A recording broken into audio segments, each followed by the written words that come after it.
ترددت كثيرا في تصوير هذه الحلقة، ولكن أردت تصوير هذه الحلقة لأمرين. الأمر الأول لتبرئة أصحاب النبي صلى الله عليه وسلم مما يتهمهم به الشيعة قبحهم الله من الشذوذ واللواط عياذا بالله. والأمر الثاني لإظهار أن هذا الفعل القبيح يفعله مراجع وعلماء الشيعة حينما يجلسون مع بعضهم لبعض.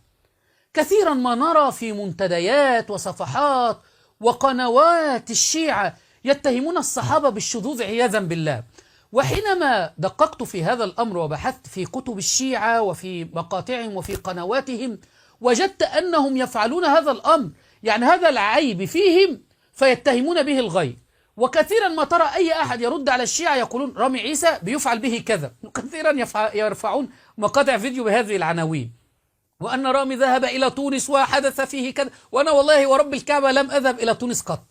الشاهد سنرى الآن أن هذه عقيدة عند هؤلاء المعممين. سنرى نجل رئيس الحوزة العلمية، نجل الخوئي ابن الخوئي الأكبر، معمم سيد كبير بلحية بيضاء، يثبت أن المرجع ده وكأنه وكيل الإمام المهدي عندهم، المرجع اللي لو لم يقلد مرجع كل أعماله باطلة، وهو من أهل النار الشيعي إن لم يقلد هذا المرجع يكون مرجع كبير ويفتي وهو يلاط به ويفعل به فعل قوم لوط. هذا اللي يلاط به بعدين يصير لي مرجع أو متمرجع، هذا اللي يلاط به بعدين يصير لي مرجع أو متمرجع. فهمت؟ يصدر رسالة ويصدر أحكام وفتاوى، يصدر أحكاما وفتاوى وهو مفعول به، ومرجع كبير ويفعل به هذا الفعل الشاذ. علمتم؟ ويتهمون أهل السنة بذلك عياذا بالله. أين عقلاء الشيعة من هذا؟ بل المصيبة الأكبر الآن أن قائد إيران، يقولون قائد الدولة الإسلامية وهي ليست إسلامية، قائد إيران خامنئي يعترف حسن اللياري أن خامنئي كان يفعل به فعل قوم لوط عياذا بالله وهو شاب، وهذا ثابت وموثق عندهم. خامنئي أيضا من هؤلاء. كونهم يقولون أن الشيخ حسن ينقل رواية عن خامنئي بأنه لوطي، صحيح هذا الحكي؟ إن هذا القضية بالنسبة للخامنئي معروفة أخي العزيز، وكثير من المشايخ شهدوا بل كانوا يعرفونه منذ صغره. لا الشيخ العفو اسمح لي بس انقطع اتصالكم. أما الخامنئي بل إن مساويه كثيرة، واللواط ليس بكفر، هو يفعل ما هو أسوأ من اللواط بكثير. بل فإن الرجل كونه مفعولا ومأبونا بل لعنة الله عليه إن هذا ثابت. بل إن الرجل كونه مأبونا ومفعولا به فهذا ثابت.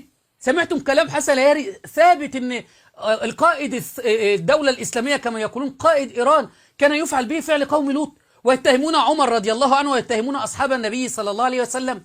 بل والأصعب والأمر كما سنرى الآن أستاذ في الحوزة العلمية عبد الحليم الغزي صاحب قناة القمر وله مؤلفات ومعروف، يقسم بالله أنه ذهب إلى قم إلى إيران وقابل أحد السادة ليتأكد منه من هذه القصة. أحد السادة دخل على أحد الشيعة الكبار الأحياء الآن في العراق ودخل وجده يفعل هذا الفعل، فعل قوم لوط، مع سيد آخر، اثنين علماء كبار من علماء الشيعة أو مراجع كبار من مراجع الشيعة كانوا يفعلون هذا الأمر، ودخل عليهم أحد السادة في الغرفة وهم يفعلون هذا الأمر عياذا بالله.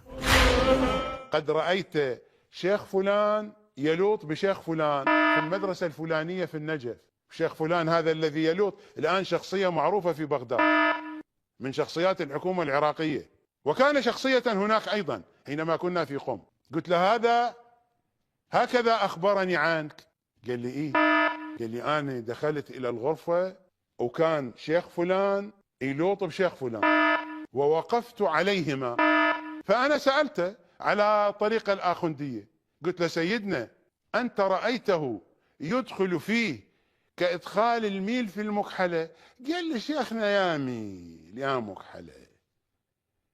قال لي أنا شفته يسوي كذا بالفصيح العراقي.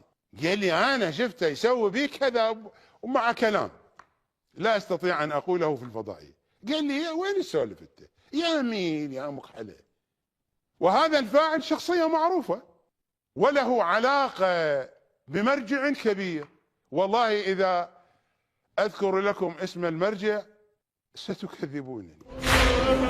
فهذا الذي وصل إلينا من شذوذ وانحراف علماء هذه الطائفة الضالة المنحرفة، وكثير لم يصل إلينا. يعني هذا اللي وصل إلينا ما فضحوا بعض، فكثير وكثير لم يصل إلينا. بل ورب الكعبة أحد المهتدين الشيعة الشباب كان يقول بأن كان في المعممين يتحرشون به. هو فين عند هذه الأضرحة المنسوبة للحسين وعلي رضي الله عنه في كربلاء وفي النجف يتحرشون بالصبيان الصغار وبالأطفال، ويزعمون أن هذا دين، وفي الآخر يتهمون أهل السنة والجماعة بهذا.